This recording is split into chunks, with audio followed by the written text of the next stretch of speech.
सफल हुआ है उन्हीं का जीवन जो तेरे चरणों में आ चुके हैं। जहाँ भी जिसने तुम्हें पुकारा वहीं प्रगट हो दिया सहारा। जहाँ भी जिसने तुम्हें पुकारा वहीं प्रगट हो दिया सहारा। भक्ति का भंडार उन्हें मिला है जो तेरे चरणों में आ चुके हैं। भक्ति का भंडार उन्हें मिला है जो तेरे चरणों में आ चुके हैं। सफल हुआ है उन्हीं का जीवन जो तेरे चरणों में आ चुके हैं। बोलिए सद्गुरु भगवान की। वास्तव में ये मनुष्य का जीवन हम सबको मिला है, तो आखिर क्यों मिला है? प्रिय बंधुओं,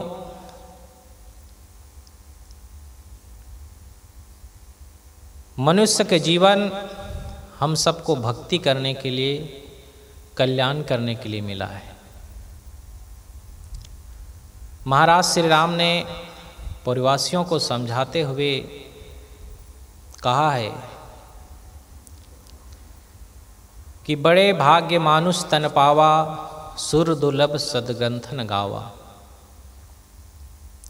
ये मनुष्य का जीवन बड़े भाग्य से मिलता है।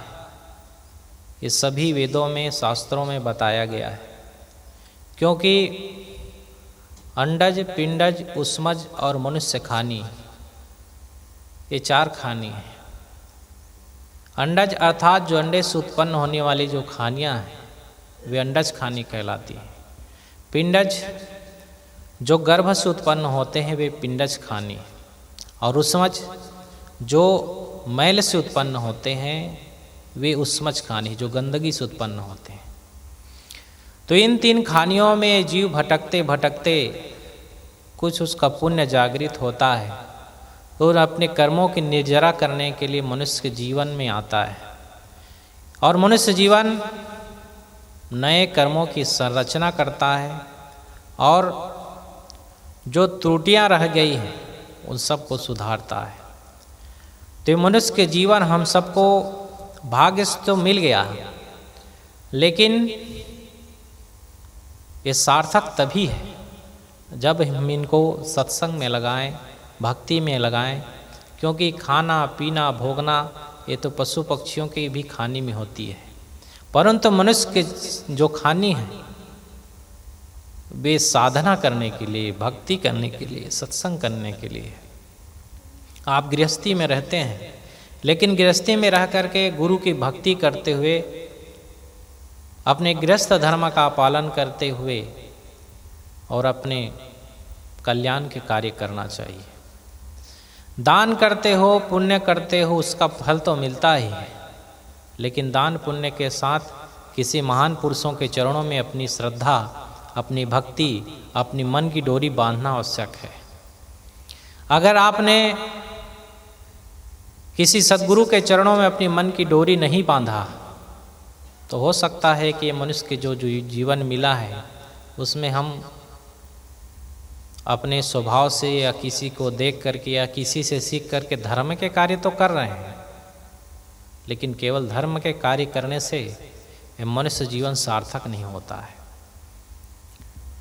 मैं बारंबार एक उदाहरण दिया करता हूँ। एक कुत्ता ऐसा है जो एक रोटी के टुकड़े के लिए मोहताज होकर के इधर उधर घूमता है। जिधर जाता है उधर कोई पत्थर मारता है, कोई लकड़ी मारता है, ठोकरे खाता है। लेकिन एक कुत्ता ऐसा है जो घी चुपड़ी रोटी खाता है, दूध रोटी खाता है, स्पेशल डबल तिबल बेड पर सोता है, एसी कमरे में रहता है और उसके मालिक उसको बहुत लाड प्यार करते हैं, परंतु उसमें और इस कुत्ते में दोनों में फर्क क्यों है? क्योंकि मनुष्य जीवन में जब वो रहा तो मनुष्य के जीवन में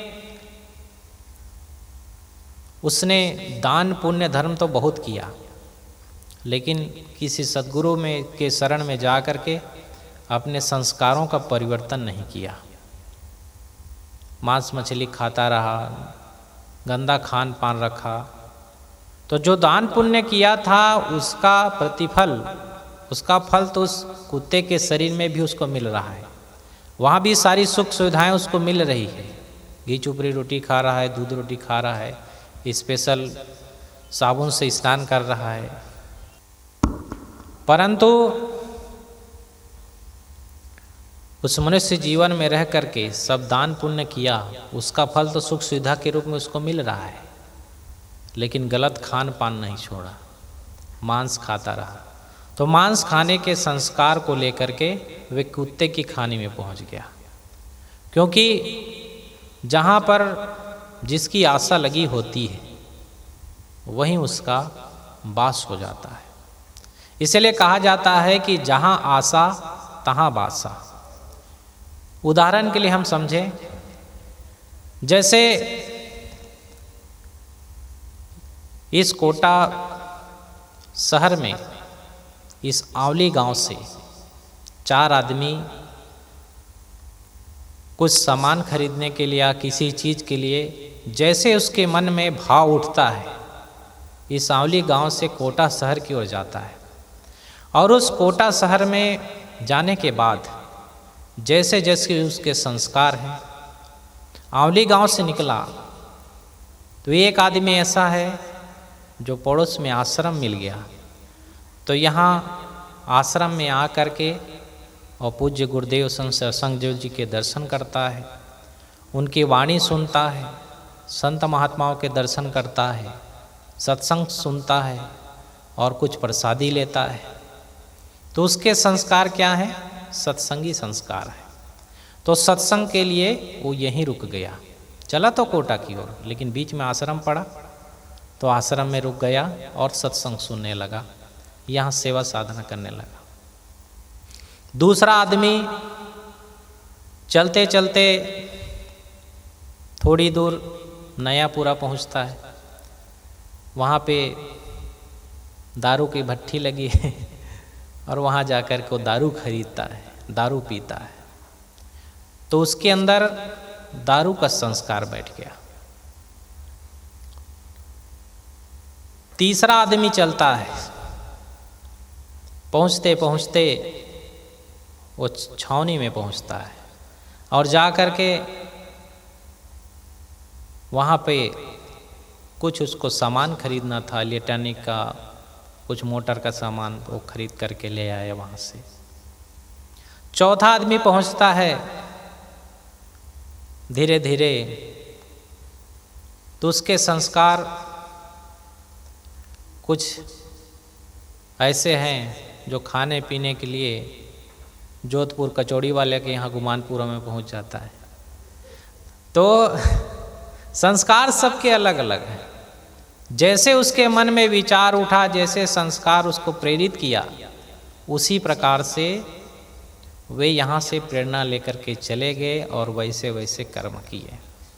इसी प्रकार से बंधुओं, ये मनुष्य का जो जीवन है नए कर्मों की संरचना करने के लिए है कि आप जितना अच्छा कर्म कर सकते हैं करिए, और वही अगर आपका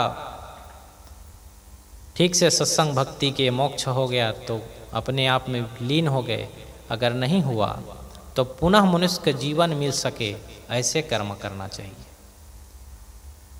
ऐसे कर्म करो कि फिर से मनुष्य का जीवन मिले और उस मनुष्य के जीवन में हम आ कर के फिर से हमको अच्छा परिवार मिले, अच्छे सत्संग मिले, ऐसे भक्तिमय परिवार मिले और ऐसे अच्छे पुत्र मिले, ऐसे अच्छे माँ बाप मिले। ये सब तभी हो सकता है जब हम शुरू से अपने जीवन को भक्ति की तरफ आकर्षित करें, भक्ति में लगाएं, अपने कर्मों को अच्छा करें। बहुत लोग बहुत सी जगहों को बोलते हैं कि हम सत्संग कर रहे हैं, सत्संग में जा रहे हैं। 4 गंजेड़ी मिल करके बैठते हैं तो भी कहते हैं कि हम सत्संग कर रहे हैं। काहे का सत्संग है? वहाँ तो आपका आचरण खराब हो रहा है, आप वहाँ जा कर के गांजा पीना सीख रहे हैं, वे सत्संग नहीं है। बहुत से गाँवों के मंदिरों में ऐसी दशा हो गई है, गांव में अक्सर करके हम देखते हैं, पूरे गुरुदेव जी के साथ भ्रमण वगैरह करते हैं तो गांव में मंदिर की दशा बिगड़ गई। अब वहाँ पे सत्संग भजन के बजाय वो एक नशे का अड्डा हो गया। वहाँ लोग जा कर के गांजा पीना सीखते हैं, बीड़ी पीना सीखते हैं। तो ऐसे धार्मिक स्थानों को भी वहाँ के पंडित पुजारी लोगों को भी सोचना चाहिए कि यहाँ पर कोई आए तो अच्छे काम सीखे, धर्म सीखे, संस्कार सीखे। और जो वहाँ जाने वाले भक्त हैं उनको भी सोचना चाहिए कि पवित्र स्थान है, इस पवित्र स्थान में आकर के हमको पवित्रता से रहना है। और भगवान श्री राम ने कहा कि बड़े भाग्य मानुष तन पावा, सुर दुर्लभ सदग्रंथन गावा। ये मनुष्य का जीवन बड़े भाग्य से मिला है, सभी सदग्रंथ कहते हैं। और एक मनुष्य जीवन मिल गया है तो इसकी सार्थकता तभी है जब हम इस मनुष्य के जीवन को पा करके कुछ अच्छे कर्म करें, सद्गुरु के शरण में जाएं। मानुष तन सद्गुरु मिलब, मोक्ष इच्छा होए, दुर्लभ तीनों परम है, पायुष योग न खोए। हमारे गुरुदेव जी के जो गुरुदेव हैं क्षमा देव जी, उनके गुरुदेव हमारे परदादा गुरुदेव सदगुरु विशाल देव जी, तो सदगुरु विशाल देव जी ने कहा कि मानुष तन, मनुष्य का शरीर मिलना, सदगुरु मिलब और सदगुरु का मिलना। मनुष्य का जीवन तो मिल गया लेकिन सदगुरु नहीं मिले तो भी जीवन बेकार है। बहुत से गुरुओं के चक्कर में पड़ कर के लोग अपनी जिंदगी खराब कर लेते हैं।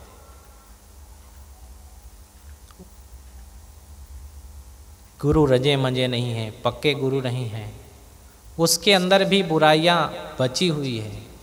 कोई गांजा पीने वाले गुरु को बना लिए, कोई उल्टी बात बताने वाले गुरु को बना लिए तो भी भटकाएगा।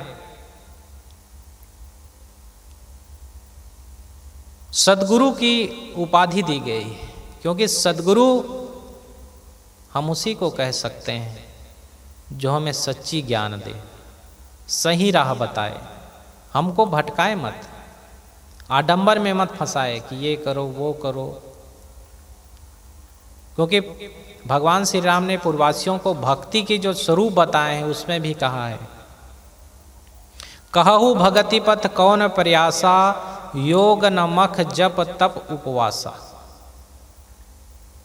भक्ति में क्या करना है? भक्ति में प्रयास कुछ भी नहीं करना है। क्या करना है? योग भी नहीं करना है। भक्ति में योग की आवश्यकता नहीं, ना तो यज्ञ करना है, ना तो किसी नाम का जप करना है, और ना तो कहीं जा करके कहीं तपस्या करना है कि एक हाथ उठा करके या एक टांग में खड़े होकर के तपस्या करना है, और ना ही उपवास रहना है।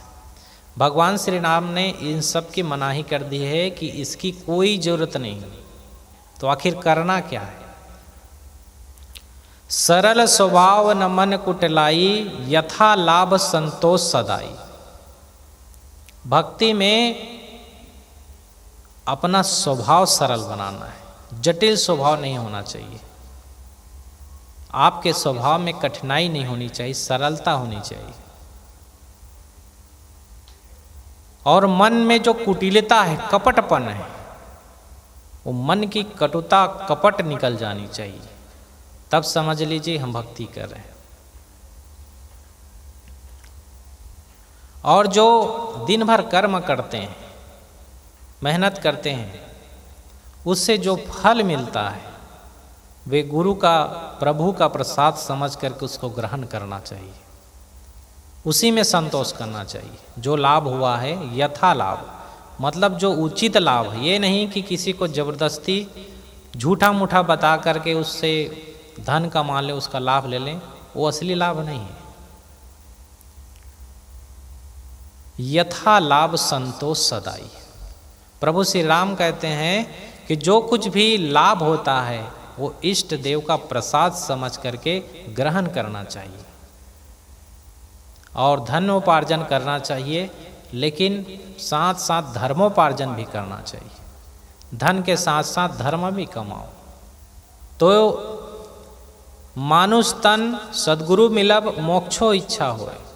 मनुष्य के जीवन मिल गया और भाग्यवश सद्गुरु भी मिल गए। और अगर तीसरी बात कहते हैं कि अगर मोक्ष की कामना हो जाए कि इस मनुष्य जीवन में आए हैं तो जो बारंबार जन्म मरण के चक्कर में हम फंस रहे हैं, कभी पशु बन रहे हैं, कभी पक्षी बन रहे हैं, कभी कीड़े मकोड़े बन रहे हैं, कभी आदमी बन रहे हैं, तो बारंबार जो जन्म मरण के चक्कर हैं उससे भी छुटकारा हो जाए, मोक्ष हो जाए। ऐसा सुयोग्य, ऐसा सुंदर अवसर इस मनुष्य जीवन में अगर मिल जाता है सद्गुरु की कृपा से, तो उस अवसर को कभी नहीं छोड़ना चाहिए। हम आप सबका परम सौभाग्य है मनुष्य के जीवन मिला और परम पूज्य गुरुदेव जी के सत्संग और सानिध्य का लाभ मिला, उनके दर्शन मिले, उनका सत्संग मिला, उनके सानिध्य मिला। ये हम सबका परम सौभाग्य है, क्योंकि महान पुरुष किसी न किसी रूप में इस धरा पर आते हैं और इस जीव का उद्धार करते हैं। तो हम सब एक सामान्य जीव हैं और हम सब के उद्धार के लिए पूज्य गुरुदेव जी इस धराधाम पर आए हैं और उनके सानिध्य से, उनके वचनों से, उनके कृपा दृष्टि से हम सब शिष्यों का, आप सब भक्तों का उद्धार हो रहा है। ये हम सब का परम सौभाग्य है। और इस संसार में सच्चा सुख अगर मिलता है तो मिलता है संतोष से, सत्संग से, भक्ति से। आदमी कितना भी इधर उधर घूमता है, भटकता है, शांति नहीं मिलती है। शांति तो परम ज्ञान से मिलता है। किसी किसी महान पुरुष के दर्शन से परम शांति मिलता है। महान पुरुषों का दर्शन हम करते हैं तो उनसे भी हमारा पुण्य उदय होता है।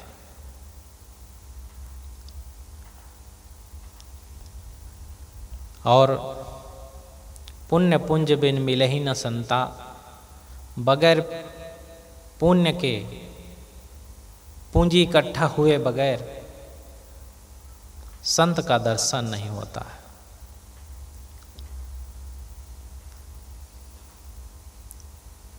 और संत मिल जाए तो समझ लो हमारे पूर्व जन्म के जो पाप हैं वे सब कट गए। पिछले जन्म के पाप से हरि चर्चा न सुहाए, जैसे ज्वर के ताप से भूख विदा हो जाए।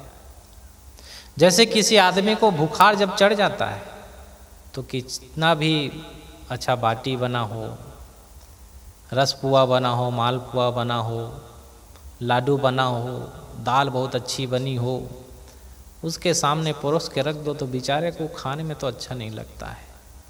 उसको भोजन में रुचता नहीं, सुहाता नहीं, अच्छा नहीं लगता है, क्योंकि उसको बुखार चढ़ा हुआ है, इसलिए वो भोजन उसको अच्छा नहीं लग रहा है।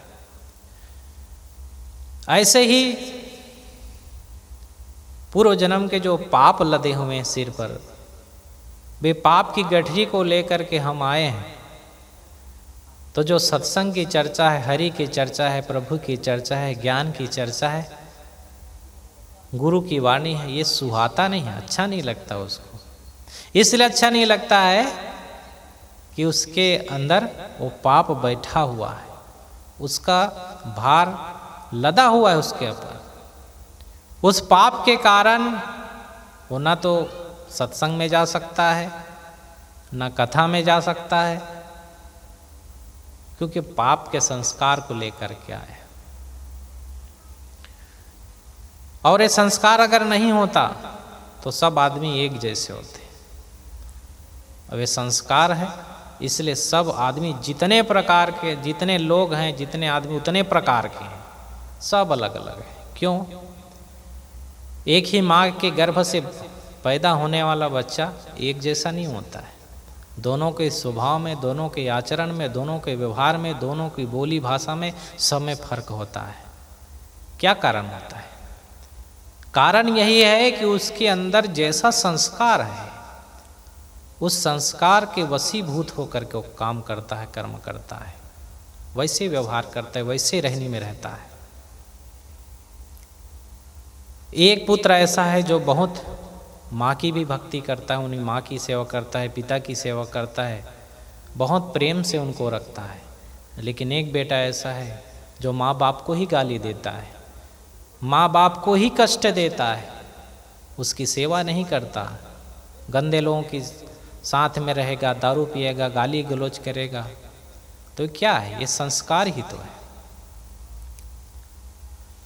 तो जैसे हमारे पिछले जन्म के जो कुछ भी उनको संस्कार मिले, वे संस्कार को हम लेकर के, कुछ पशुओं के संस्कार भी मनुष्य के साथ आ जाते हैं। मनुष्य जीवन में तो आज जरूर गए हैं, लेकिन संस्कार पशुओं की भांति है। बस खाना पीना, भोगना, बच्चे पैदा करना, जो कुछ भी हुआ अपना पेट भर लिए और किसी से कोई मतलब नहीं। उनको ना तो सत्संग से मतलब है, न भक्ति से मतलब है, न अपने परिवार के अच्छे सेवा करने से मतलब है, ना तो माँ बाप की सेवा कर सकता है। ये सब संस्कार कुछ पूर्व जन्म के भी मिलते हैं। तो पिछले जन्म के पाप से हरि चर्चा न सुहाए, जैसे ज्वर के ताप से भूख विदा हो जाए। जैसे ज्वर का जब ताप होता है, बुखार होता है शरीर में, तो भोजन अच्छा नहीं लगता है, कितने प्रकार के व्यंजन बने हो सब बेकार लगता है। ऐसे ही अगर पिछले जन्म के कुछ पाप उदय हो गए, वो पाप का भार हमारे सिर पर लदा है, वो नहीं कट रहा है, तो हमको हरि चर्चा, प्रभु की चर्चा, सत्संग की चर्चा अच्छा ही नहीं लगता है।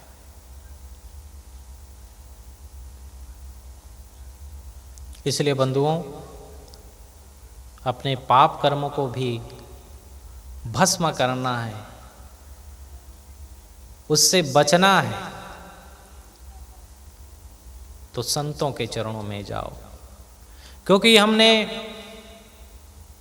साक्षात भगवान का तो दर्शन नहीं किया, लेकिन संत में, गुरुजन में अगर भगवान का रूप अगर आपको दिखता है, तो आप उनके चरणों में झुकें, उसको दंडवत प्रणाम करें और अपने अहंकार को छोड़ करके जितने भी भूल है, त्रुटियां हैं, सब गुरु चरणों में, संत के चरणों में समर्पित कर दें। सारा अहंकार, पाप सब धुल जाएगा और मन निर्मल हो जाएगा। और निर्मल मन जन सो मोहि पावा, मोहि कपट छल छिद्र न भावा। भगवान श्री राम कहते हैं, जो निर्मल मन के जो भक्त होते हैं वे मुझको भाते हैं, वे अच्छे लगते हैं। और जिसके अंदर कपट है, छल है, छिद्र है, वे मुझको अच्छे नहीं लगते। इसलिए मन के अंदर जो कपट है, छल है, उस कपट छल को छोड़ करके और ठीक से संत के चरण में अपनी मन की डोरी बांधो। गुरु से कपट, मित्र से चोरी, या होय अंधा या होय कोढ़ी। अपने जो मित्र हैं उससे भी छल मत करो, उसको भी धोखा मत दो। न गुरु से कपट करो, न तो चोरी करो, तब जा कर के हम गुरु के आशीर्वाद को,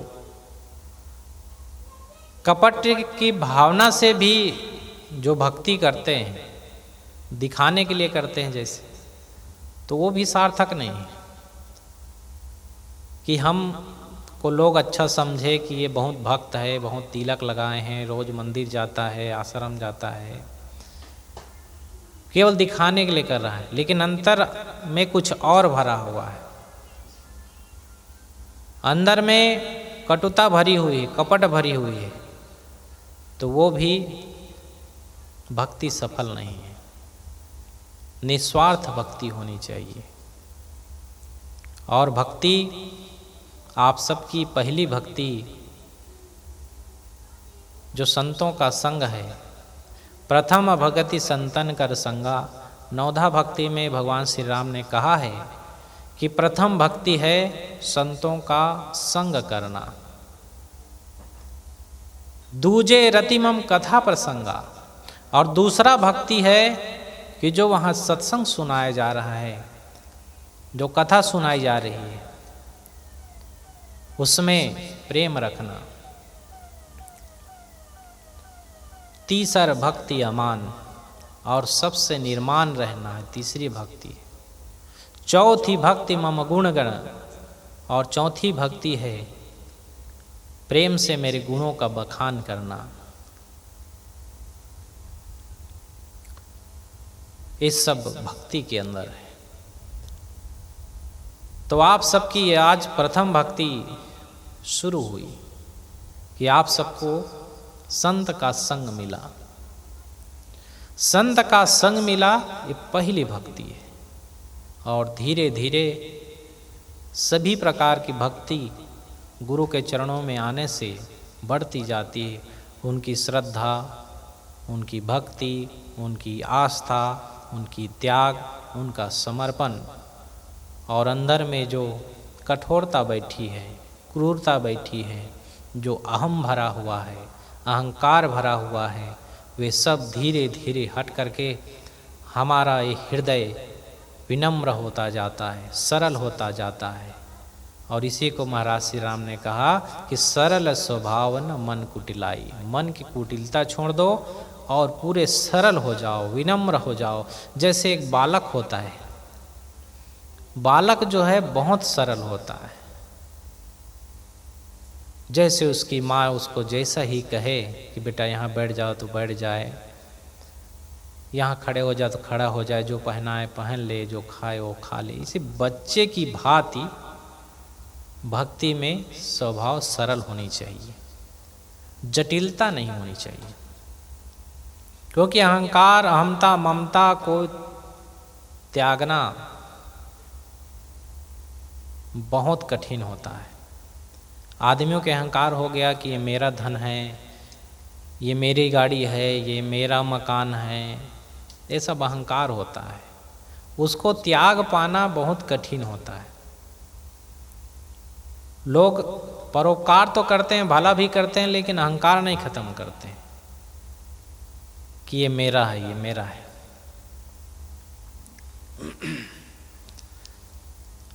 गुरुदेव जी एक कथा सुनाया करते थे। दो मित्र थे और दोनों में ही बड़ा प्रेम था। तो एक मित्र की शादी हो चुकी थी, पहला मित्र का था। फिर दूसरे मित्र का शादी का जब नंबर आया तो थोड़ा गरीब था, तो अपने पहले मित्र से कहा कि मित्र आप थोड़ा धनवान हैं, अच्छा है, और मैं थोड़ा गरीब हूँ, मेरे पास इतने पैसे नहीं हैं कि शादी का जो जोड़ा होता है, ड्रेस होता है, जो कोट है, पैंट है, मैं नहीं बनवा सकती, इतने पैसे नहीं। 10-20 हज़ार के कोट आते हैं। तो ऐसा करो कि आपने जो अपनी शादी पर जो कोट पहना था वो कोट मुझको दे देना, और 2 दिन की बात है, बारात जाना है, उसके बाद फिर मैं वापस कर दूँगा, बारात हो जाए, फिर कौन जानता है वो किसका कोट है। तो मित्र ने कहा चलो कोई बात नहीं, अच्छी बात है, आपके पास पैसे नहीं हैं और मैं मित्र हूँ, आपका परम मित्र हूँ, इतनी तो कर ही सकता हूँ। ठीक है, मैं अपना कोट जो है आपको उधारी में दे दूँगा, आप पहन लेना, शादी हो जाए फिर वापस कर देना। अब वो पहला मित्र उसने कहा कि ठीक है भाई, बारात हम भी चलेंगे, और साथ में मोहल्ले वाले भी गए सब। बारात में सब लोग इकट्ठा हुए। जो दूल्हा था तो पहला मित्र का वो जो कोट था उधारी में मांग करके पहना हुआ था, और शादी के समय मंडप में बैठा रहा, जो आए धन्यवाद दे और कुछ गिफ्ट लाए उसको भी भेंट करे।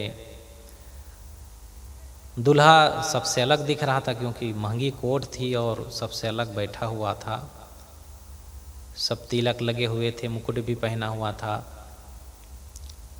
तो सब लोग उसको धन्यवाद दे, और कुछ लोग कहे भी बहुत बढ़िया, बहुत अच्छा कोट आपने बनवाया है, बहुत अच्छा दिख रहा है, बहुत अच्छा है। तो साइड में उसका जो प्रथम मित्र था वो बैठा हुआ था, उसको बड़ा दुख होता था। अरे मेरा कोट पहन के बैठा हुआ है और धन्यवाद मुझको कोई नहीं देता, इसी को धन्यवाद दे रहे हैं सब लोग। तो उसके मन में जलन हुआ कि इसको धन्यवाद दे रहा है और मेरा कोट उधारी में लेकर के पहना है। तो फिर उसके मन में थोड़ा दुख हुआ, मेरे को कोई नहीं पूछ रहा है। दूल्हे को ही सब कुछ दे रहे हैं लोग और मिल रहे हैं। तो मन में थोड़ी मैंपन की भावना उसके अंदर आ गई कि मेरा कोट है, मेरा ले करके ये सब इज्जत कमा रहा है और मुझको कोई नहीं पूछ रहा है। थोड़ा अंदर गए विश्राम के लिए, फिर कुछ मेहमान लोग मिलने आए। तो जो दूल्हा का मित्र था जिसका कोट था वो बाहर ही बैठा था कुर्सी पर। तो मिलने वाले जो परिजन थे उन्होंने पूछा कि दूल्हे से मिलना है, दूल्हा कहाँ पर है।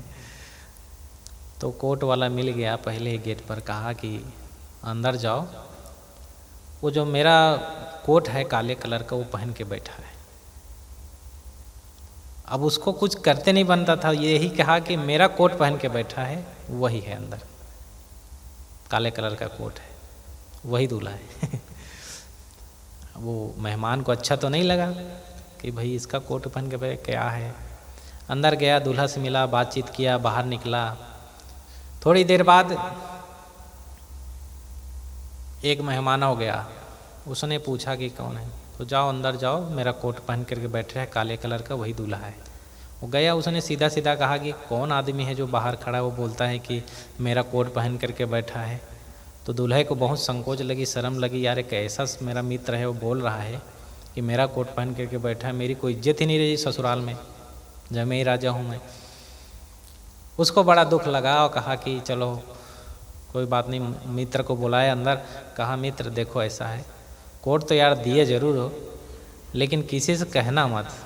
अभी आपने हमारे मेहमानों से कह दिए कि मेरा कोट पहन के बैठे, मेरी इज्जत चली गई, तो ऐसा क्यों कहा? अब कसम खाओ ऐसा नहीं कहो। नहीं नहीं अब ऐसा नहीं कहूँगा, कोई बात नहीं, एक बार कह दिया तो कह दिया। तो फिर कोई मिलने आया, उनसे मेन गेट पर वही बैठा ही था, वही मिल जाते थे। उसे पूछा कि भाई दूल्हे कहाँ हैं? उन्हें कहा मैं नहीं बताऊंगा। क्यों? नहीं, उसने मना किया है। क्यों मना किया है? अरे मना किया है मतलब मना किया, मैं नहीं बताऊंगा भाई, दूल्हे के चक्कर में नहीं पड़ने वाला, मैं नहीं बताऊंगा दूल्हा कहाँ है। अरे अच्छा बता तो दो क्यों मना किया है। अरे वो मेरा कोट पहन के बैठा है इसीलिए मना किया है कि किसी को मत बताना। अच्छा जाओ।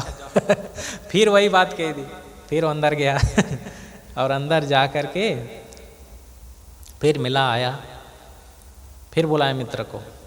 अरे क्यों कह दिया कि मेरा कोट पहन के बैठा, मेरी इज्जत सब चली गई, मेरे ससुराल में मेरी इज्जत ले डालोगे लग रहा है, अब मत कहना।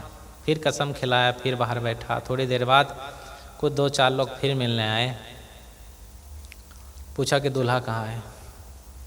बोले कि दूल्हा के भैया नहीं बताऊंगा मैं, क्योंकि बहुत झंझट हो गया है। झंझट क्यों हो गया है? अरे एक लोग दो मिलने आए थे, उनसे कुछ कह दिया इसलिए। क्या कह दिए? अरे बहुत कसम दिलाई, मैं नहीं कह सकता। काहे कसम दिलाई? अरे मेरा कोट पहन के बैठा है, इसे कसम दिलाई किसी को मत कहना। तो फिर अच्छा जाओ, फिर कह दिया उसे। फिर गया। आखिरी में वो जो दूल्हा था उसको बुलाया और कहा कि भैया तुमने तो मेरी इज्जत ले डाली पूरे। क्या तुम्हारा कोट हम पहन करके बैठ गए, बार बार वही बात कहते हो कि मेरा मित्र मेरा कोट पहन के बैठा है। तो उसको आया गुस्सा, उसने पूरा अपना कोट उतारा और उसका कोट उनको वहीं वापस कर दिया। कहा कि भैया ऐसे मैं बनियानी में चला जाऊंगा वो ठीक है, सेंडो पहन कर ही निकल जाऊंगा वो ठीक है, लेकिन तुम्हारा कोट पहनना बहुत गड़बड़ हो गया। तो जो ये मेरा है वाली जो भावना है, वो मेरा मेरा कहने का जो भाव है, वही आदमी को गलत कामों में फंसा देता है, उसका अहंकार बढ़ा देता है, मेरापन नहीं छूट पाता है। और जो बकरी मैं करती है, बकरी जो मैं करती है वह अपना गला कटाती है, और मैना जो मैना कहती है वो पिंजरे में पाली जाती है। एक मैना पंछी होता है, उस पंछी को लोग पिंजरे में बंद करके पालते हैं। वो क्या कहती है? मैना, मतलब मैं नहीं हूँ, उसके अंदर कुछ भी अहंकार और ममता नहीं है, इसलिए लोग उसको पिंजरे में पालते हैं, उसको दाना चारा देते हैं। तोता मैना आपने देखा होगा ना, तो जो तोता और मैना पंछी है उसको पिंजरे में पाला जाता है, क्योंकि उसके अंदर वो मैंपन नहीं, अहंकार नहीं। और जो बकरी है, जो बकरा है, वो मैं बार बार कहते, उसको क्या करते हैं? उसके गर्दन पर छुरी चला करके उसको लोग काट डालते हैं। तो जिसके अंदर अहंकार होता है उसको बहुत जगहों पर कष्ट मिलता है। इसलिए अपने अंदर से मैं को, अहंकार को निकालो, विनम्र हो जाओ, सरल हो जाओ। सरलता विनम्रता ही मनुष्य का धरोहर है। तो सरल स्वभाव न मन कुटिलाई, यथा लाभ संतोष सदाई। प्रभु श्री राम कहते हैं कि सच्चा सरल स्वभाव यही भक्ति में करना है, और मन के अंदर जो कुटिलता है, जो मैंपन की भावना है, अहंकार की भावना है, वे सब त्याग करो। तो मानुष तन सद्गुरु मिला, मोक्षो इच्छा होए, दुर्लभ तीनों परम है, पाए योग न खोए। तो मनुष्य के जीवन मिलना पहली बात, दूसरी बात सद्गुरु का मिलना, और तीसरी बात मोक्ष की इच्छा होना, अर्थात अपने कल्याण की इच्छा होना कि हमको इस मनुष्य के जीवन में आकर के कल्याण करना है, सत्संग करना है, भक्ति करना है, इसकी इच्छा होना। ऐसा सुंदर अगर अवसर आप सबको प्राप्त हुआ है तो आपका परम सौभाग्य है, आपका मनुष्य जीवन सार्थक हो रहा है। ये मनुष्य के जीवन भी मिला, और सच्चे सद्गुरु के रूप में परम पूज्य गुरुदेव संत संगदेव जी का आप सबको सानिध्य लाभ मिल रहा है, और मोक्ष की इच्छा अर्थात अपने कल्याण की इच्छा। आप सब यहाँ बैठे हैं, आपके अंदर संत के प्रति, गुरुदेव के प्रति कुछ प्रेम है, तभी आप बैठे।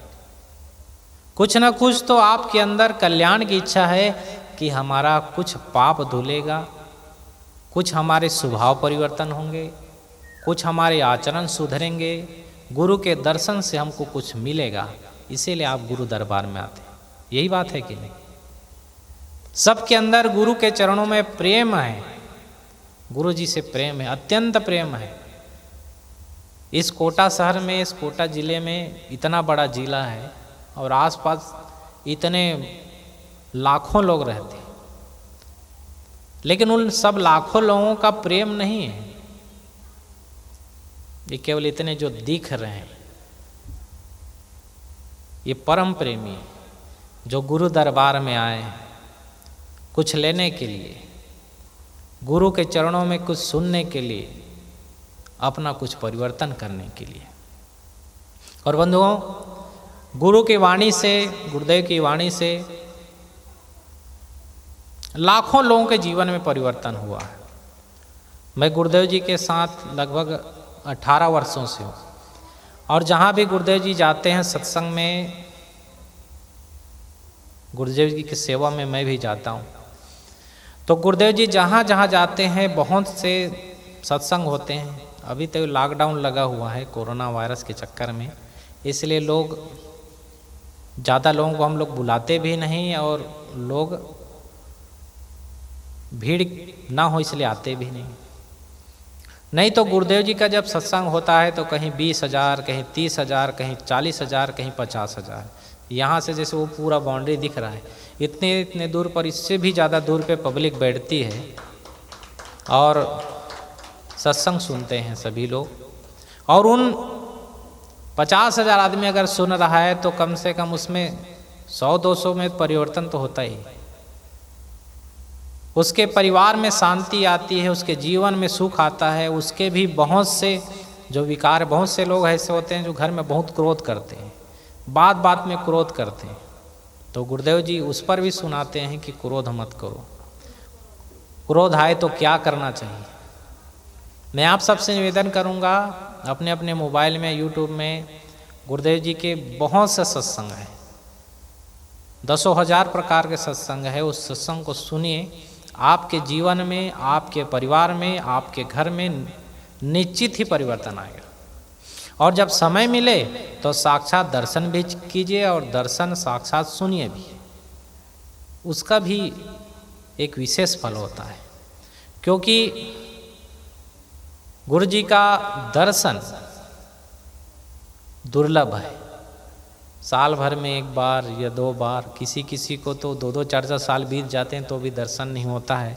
लेकिन ऐसा शुभ अवसर मिल रहा है कि गुरु जी का दर्शन सुलभता से मिल रहा है। थोड़ा प्रयास करके गुरु जी के दर्शन के लिए जाना चाहिए और गुरु जी के सत्संग सुनना चाहिए। सभी क्षेत्रों में, पारिवारिक क्षेत्रों में भी, सामाजिक क्षेत्रों में भी, राजनीतिक क्षेत्र में भी, सभी क्षेत्र में गुरुदेव जी सुनाते हैं, सभी के लिए सुनाते हैं, और सभी के जीवन में मूलचूल परिवर्तन आता है। बहुत से लोगों का खान पान जो बिगड़ा है वो भी गुरुदेव जी के सत्संग से सुधरता है। बहुत से परिवार में कलह कलेश हो रहा है, देवरानी जेठानी में, सास बहू में,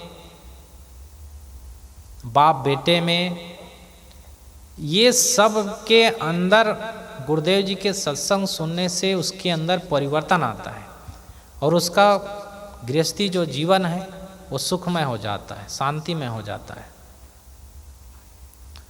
क्योंकि गुरुदेव जी आत्म कल्याण की तो बात बताते हैं, लेकिन साथ में आपके घर के अंदर जो समस्या है, जब आप अपने घर के ही समस्या में उलझे रहेंगे तो आत्मज्ञान की बात तो ये तो बहुत हाई डिग्री की बात है, उसको कहाँ समझ में आएगा। जैसे कोई प्राइमरी क्लास का स्टूडेंट हो, विद्यार्थी हो, उसको MA BA का कोर्स कराया जाए, PhD डिग्री डिलीट किया जाए, उसको उसका कोर्स पढ़ाया जाए तो उसके समझ में नहीं आएगी, क्योंकि ABCD मालूम तो है नहीं, उसको MBA का कोर्स कहाँ से पता चलेगा। ऐसे ही गृहस्थ जीवन में आप खुद सांसारिक उलझनों में अपने घर परिवार में ही तू मैं में ही लटके हुए हैं। परिवार में ही शांति नहीं है तो मन में कहाँ से शांति आएगी। तो सबसे पहले आपका घर, आपका परिवार, वो सबसे पहले आश्रम का रूप लेना चाहिए, वहाँ से भक्ति स्टार्ट होगी। क्योंकि घर में अगर एक बहू अच्छी है, वो बहुत भक्ति करती है, लेकिन सास के साथ मैच नहीं खा रहा है, उसके साथ कहती है देखो काम चोर है, काम ना करना पड़े तो मंदिर की घंटी ले बैठी है और वहाँ पे आरती कर रही है, तो कुछ ना कुछ आपको डांटती रहेगी, आप उसके ताने सुनते रहेंगे, तो शांति नहीं रहेगी। परिवार में पति पत्नी है, पति जो है शराबी है और पत्नी बहुत भक्तिवान है। बहुत से जगहों ऐसा देखा गया, पत्नी जो है बहुत सुशील महिला है, उसके अंदर बहुत भक्ति है, बहुत सत्संग, बहुत पूजा आरती सब कुछ करती है, व्यवहार भी अच्छा है, लेकिन उसका पति जो है वो ईश्वर नहीं है। कई लोग कहते हैं ना पति जो है परमेश्वर होना चाहिए, लेकिन परमेश्वर के कुछ गुण हो तब तो परमेश्वर हो तो शराबेश्वर बना हुआ है, वो शराब पी करके बैठा हुआ है। तो फिर ये दोनों की गाड़ी ऐसा है जैसे एक स्कूटर है, तो एक तरफ ट्रैक्टर का पहिया लगा दो, एक तरफ जो स्कूटर का लगा दो, दोनों खड़बड़ खड़बड़ ऊंचा नीचे चले गए, तो ठीक से नहीं चल सकती। तो अपने गृहस्थी की गाड़ी को ठीक से चलाना है तो दोनों में बराबर भक्ति होनी चाहिए, दोनों में समझ बराबर होनी चाहिए, तब परिवार में शांति आएगी। और गुरुदेव जी कहा करते हैं कि मनुष्य जब उनके संतान आ जाए, उनकी शादी हो जाए, वैसे तो बचपन से भक्ति करनी चाहिए, परंतु अगर आपकी शादी हो गई, आपका परिवार बस गया है, तो आप गुरु के चरण में जाइए और वहाँ जा कर के गुरु के शरण में गुरु दीक्षा लीजिए, गुरु दीक्षा लेकर के अपने जीवन का कल्याण कीजिए, तब आपकी गृहस्थी की गाड़ी सही ठीक से चलेगी। गुरुदेव जी गुरु दीक्षा में यही सिखाते हैं कि मांस, मछली, अंडा, नशा, शराब, जुआ, जितने भी विकार हैं इन सब का त्याग करो और उन्नति करो। अच्छा घर बनाओ, अच्छी गाड़ी लाओ, अच्छी साड़ी पहनो, अच्छे कपड़े पहनो, बच्चों को अच्छे संस्कार दो, अच्छी शिक्षा दो। गुरुदेव जी गुरु दीक्षा में यही मंत्र देते हैं, महामंत्र तो देते ही हैं, साथ में ये गुरु मंत्र परम देते हैं कि अपनी उन्नति करो, क्योंकि गुरु मंत्र लेने के बाद आपका विकास नहीं हुआ, आपके अंदर सुधार नहीं आया, आप में परिवर्तन नहीं आया, तो गुरु मंत्र लेने का भी कोई औचित्य नहीं। इसलिए गुरु मंत्र लो गुरुदेव जी से और अपने आचरण को शुद्ध रख करके पति पत्नी प्रेम से और परिवार में जो माता पिता हैं उसकी भी सेवा करो। गुरु भक्ति ये नहीं कहती है कि माता पिता की सेवा नहीं करना है, माता पिता का भी सेवा करना है और पति पत्नी प्रेम से रहना है। गृहस्थी के जो कार्य हैं उसको ठीक से करना है, प्रेम से करना है, उसको नियम से करना है, कायदे कानून से करना है, ठीक से करना है, उसमें कोई प्रकार की ढिलाई नहीं करनी।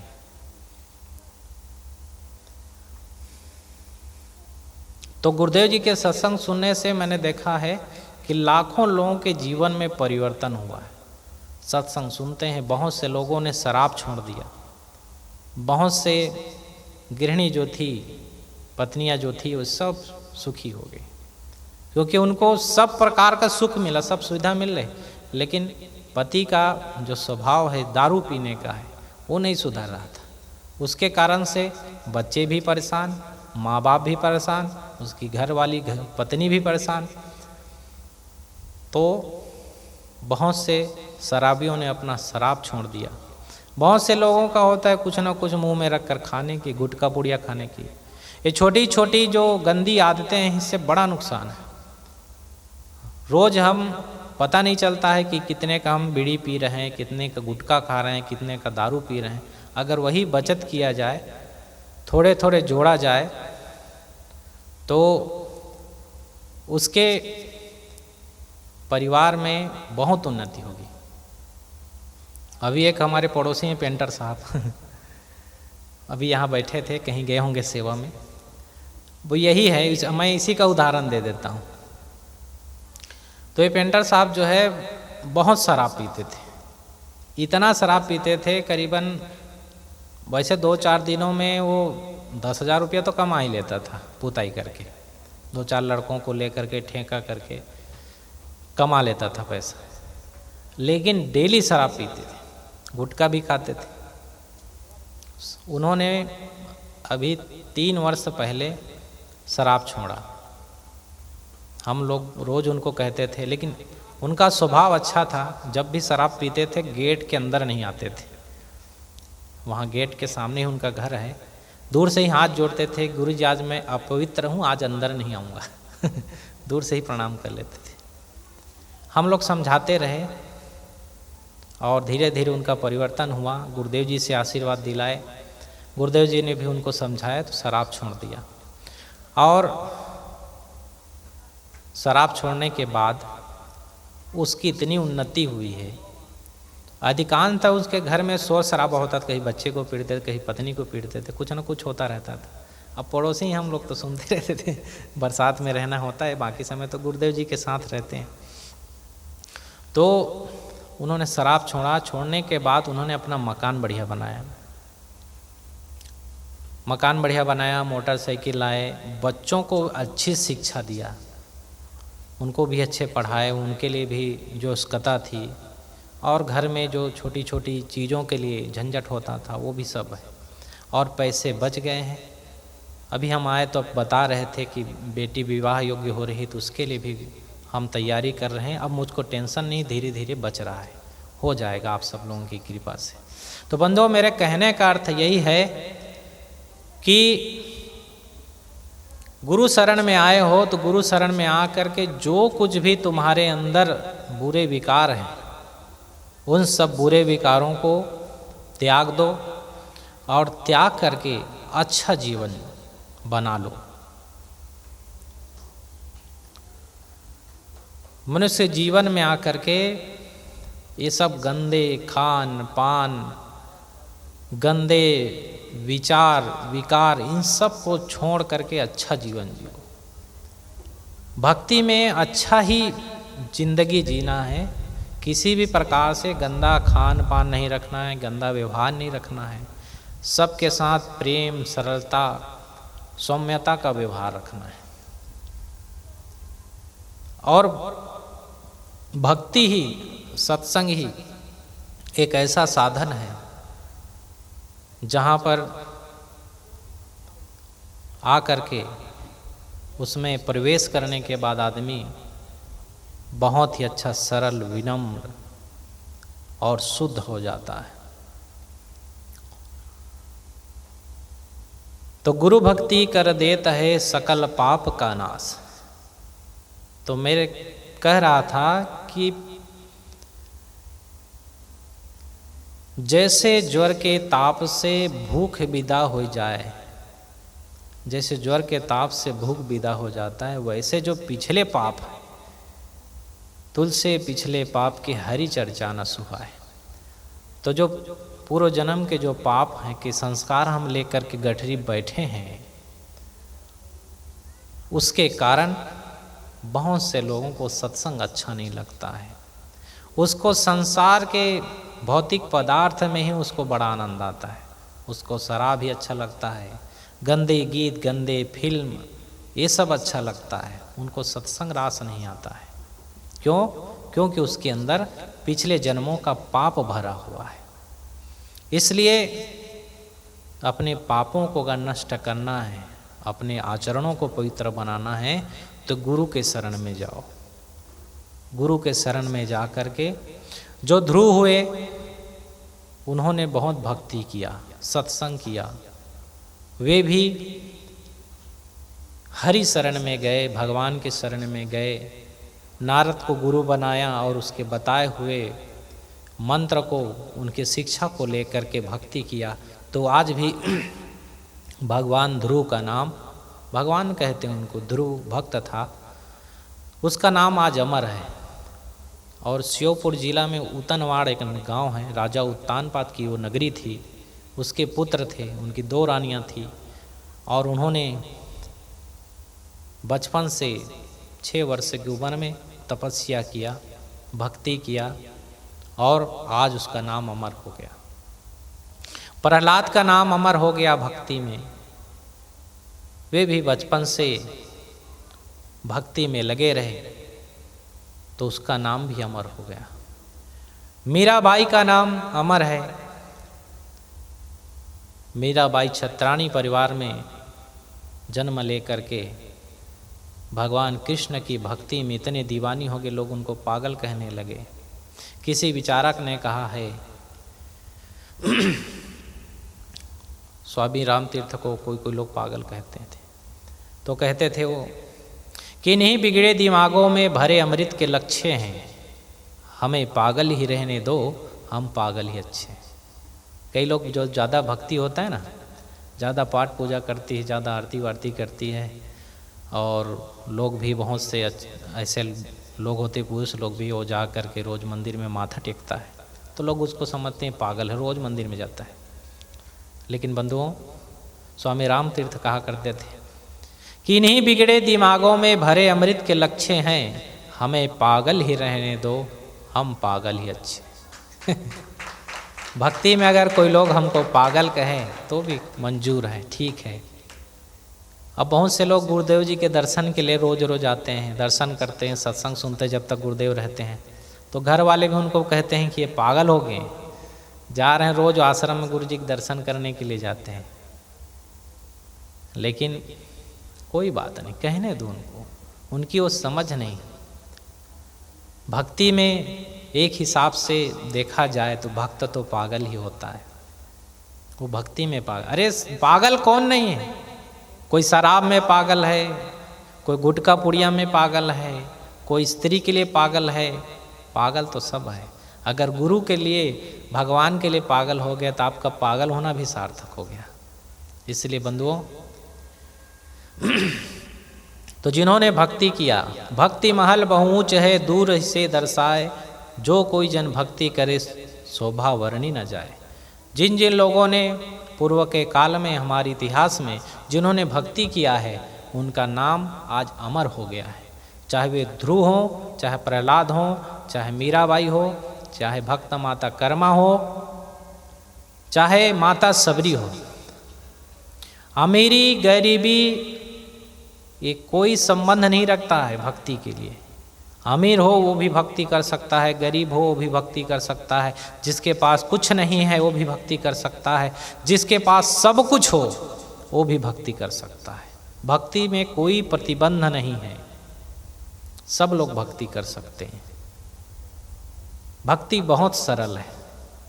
भक्ति में केवल बुरे आदतों का, अपने व्यवहारों का, बुरे आचरणों का त्याग करना है, अच्छे सद्गुण सदाचरण ही ग्रहण करना है। तो आइए एक भजन गा लेते हैं, तब तक गुरुदेव जी हमारे आपके बीच में पधार जाएंगे और गुरुदेव जी के अमृत वचनों से हम आप सब लाभान्वित होंगे। एक विचारक कहता है, हे सद्गुरु, तेरे चरणों की अगर धूल मेरे मस्तक पर लग जाए तो मेरी तकदीर ही बदल जाए। भगवान श्री कृष्ण कहा करते थे कि जो साधु संत हैं, परम ज्ञानी हैं, मैं उनके पीछे पीछे इसलिए घूमा करता हूँ कि उनके चरणों की धूल मेरे मस्तक पर पड़ जाए तो मेरा उद्धार हो जाए, मेरे भी सारे पाप नष्ट हो जाए। तो सद्गुरु के चरणों की धूल की महिमा बहुत से वेदों पुराणों में भी उनकी व्याख्या की गई है, और मानस में भी बाबा तुलसीदास जी ने भी गुरु के चरणों की महिमा मानस में भी गाई है।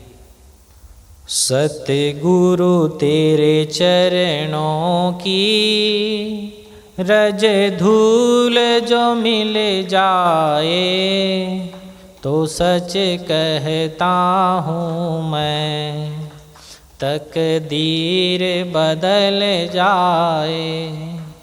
सतगुरु तेरे चरणों की रज धूल जो मिल जाए तो सच कहता हूँ मैं, तकदीर बदल जाए। सुनता हूँ तेरी रहमत दिन रात बरसती है, सुनता हूँ तेरी रहमत दिन रात बरसती है।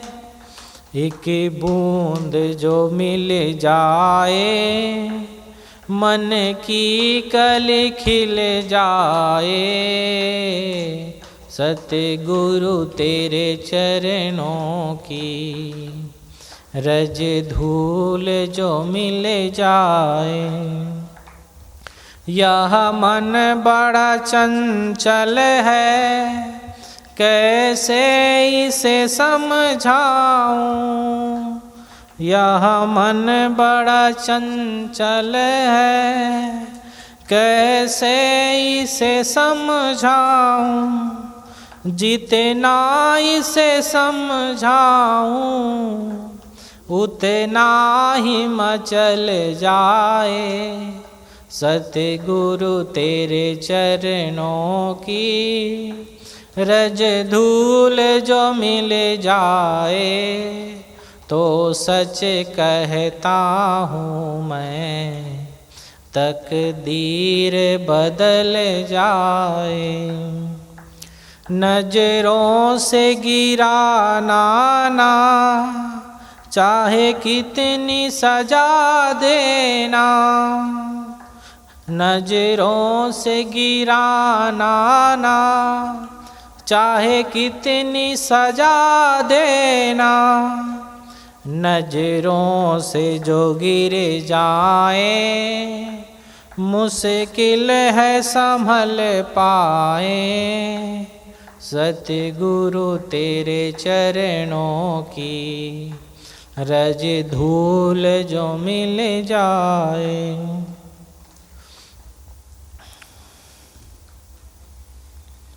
बंधुओं, भक्त कहता है कि हे सतगुरु, तेरे चरणों की अगर रज धूल मिल जाए, मेरी जो किस्मत है वो चमक जाएगी। वास्तव में हमने देखा है गुरुदेव जी के चरणों में बहुत से भक्त आए हैं और उसके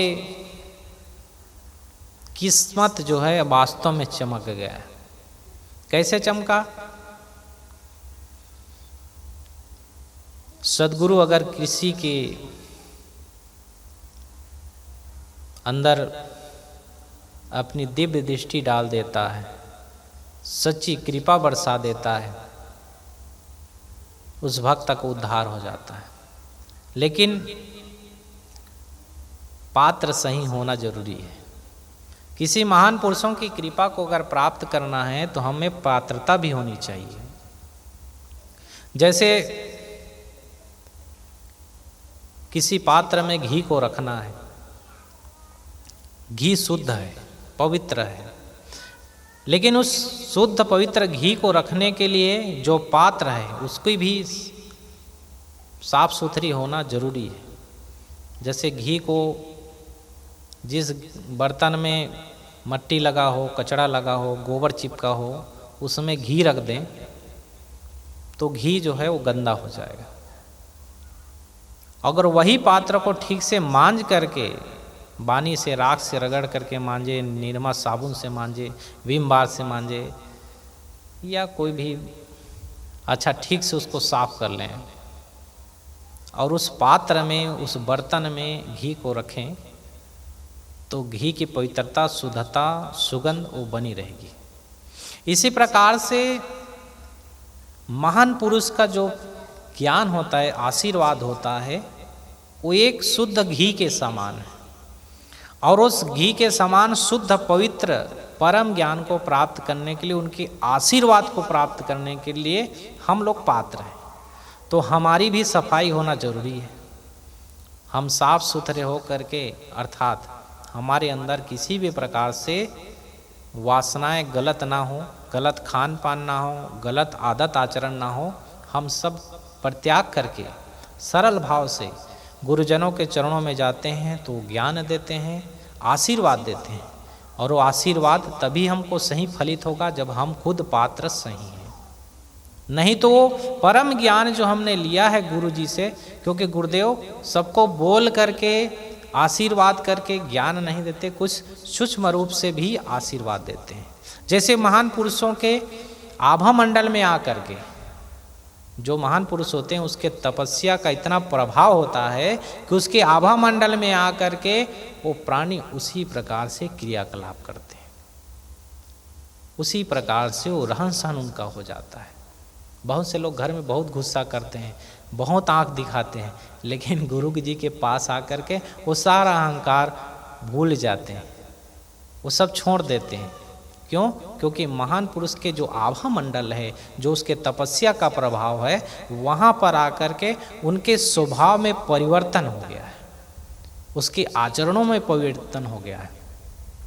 तो वहाँ आकर के वो अपना सब अहंकार भूल करके अगर वो सही पात्र हो जाता है, कुछ उसके अंदर बुराई भी अगर है, उस बुराई को जैसे घी रखने के लिए एक पात्र को साफ किया जाता है, इसी प्रकार से वो अपने पात्र को, अपने स्वभाव को, अपने आचरणों को साफ कर ले। और जो गुरुदेव ने परम ज्ञान दिया है, आशीर्वाद और कृपा की दृष्टि उनको दी है, उस कृपा दृष्टि को अगर वो ठीक से शिष्य ग्रहण करता है तो निश्चय उसका उद्धार हो सकता है, उसका बेड़ा पार हो सकता है, उसके जीवन में चमत्कार हो सकता है। बहुत से लोग कहा करते हैं कि हम वहाँ बालाजी गए और हम हरिद्वार गए, नासिक गए, वहाँ बहुत दर्शन किया और हमारा कुछ नहीं हुआ, ये सब तीर्थ करना व्यर्थ हो गया। तो ये सब क्यों हुआ? गए तो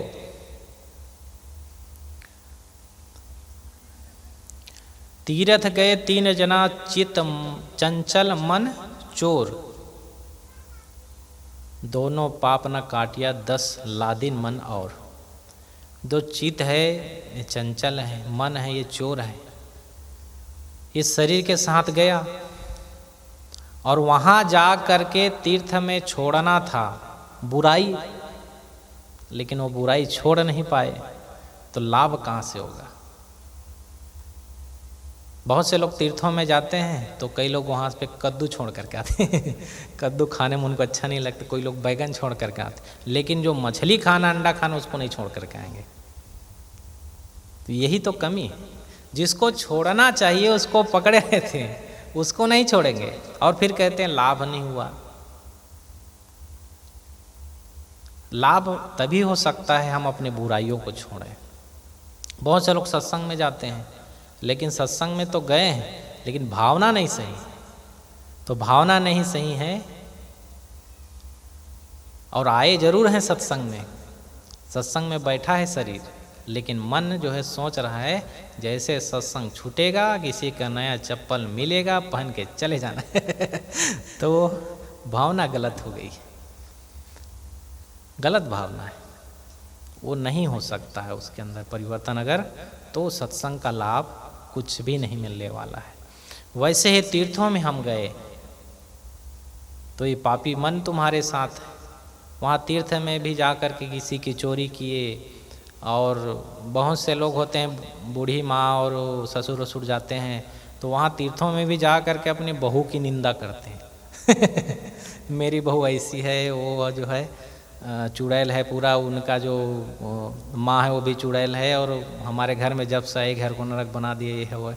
अपनी बहू की, अपने लाड़ी की इतनी वो निंदा आलोचना करती है कि वहाँ तीर्थ में भी जाकर उनको शांति नहीं मिलती, क्योंकि तीर्थ में तो गई है जरूर, लेकिन उसका जो स्वभाव है वहाँ भी नहीं छूटा। वहाँ सत्संग की बात करनी चाहिए। किसी मंदिर में जाते हो तो उस देवी देवता भगवान के जो उन्होंने गुण धर्म किए हैं, अच्छे काम किए हैं, उसके वर्णन होनी चाहिए, उनके कथाओं का वर्णन होनी चाहिए, उन्होंने कैसे किया कि इसलिए उसका नाम हो गया, आज उस पूजे जाते हैं, तो ये सारे गुण हमारे अंदर आनी चाहिए। तो सब छोड़ दिया, अपने बहू के चक्कर में पड़े, उनके अवगुण गिना रहे, तो वहाँ लाभ नहीं मिलने वाला है। और केवल शरीर का स्नान किया, तीर्थों में जाकर के स्नान किए, शरीर की सफाई हुई वहाँ पर, लेकिन मन की सफाई तो जो सत्संग है, जो सत्संग की जो गंगा है उसमें मन की सफाई होती है। इसलिए आप तीर्थों में भी जाते हैं, वहाँ जा कर के संतों के सत्संग, उनकी वाणी, उनके ग्रंथ का पाठ पठन ये सब करें, तब जा कर के तीर्थों का फल आपको प्राप्त हुआ। तो सदगुरु के दरबार में आते हैं तो अपने पात्र को, अपने हृदय अंतःकरण को साफ करके गुरु का परम ज्ञान अगर आशीर्वाद लेना है तो अपने अंदर की सफाई पहले कर लें। और ये अंदर की सफाई धीरे धीरे होगी। कोई कोई तीव्र संस्कारी है तो एकदम से साफ हो सकता है, और अगर नहीं है तो धीरे धीरे सत्संग में आकर के बैठते जाइए, सत्संग सुनते जाइए, गुरु के सानिध्य में बैठते जाइए, गुरु के भजन में बैठते जाइए। धीरे धीरे आपके अंदर का संस्कार परिवर्तन होगा और गुरुदेव जी का जो परम ज्ञान है, घी की तरह जो पवित्र है, वो परम ज्ञान हम आप सबको ग्रहण कर सकते हैं, मिल सकता है। आइए, हमारे आपके बीच में परम पूज्य गुरुदेव जी का पदार्पण हो रहा है। सभी लोग अपने अपने स्थान पर खड़े होकर के गुरुदेव जी के चरणों में वंदना गाएंगे। बोलिए सद्गुरुदेव की जय।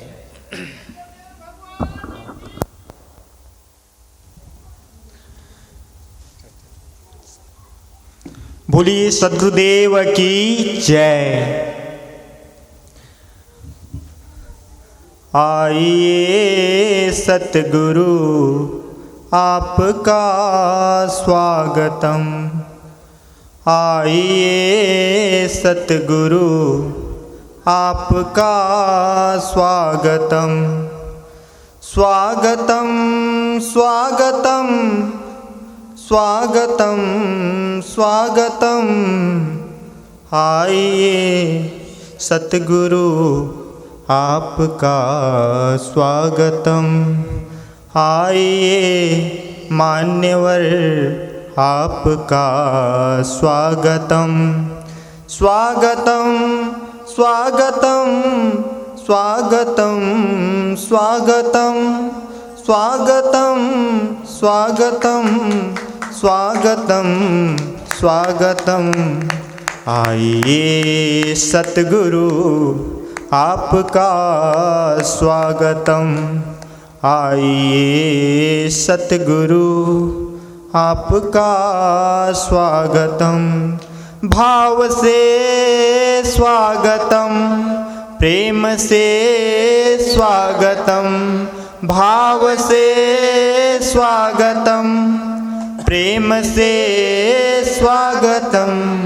आइए सतगुरु आपका स्वागतम, स्वागतम स्वागतम स्वागतम।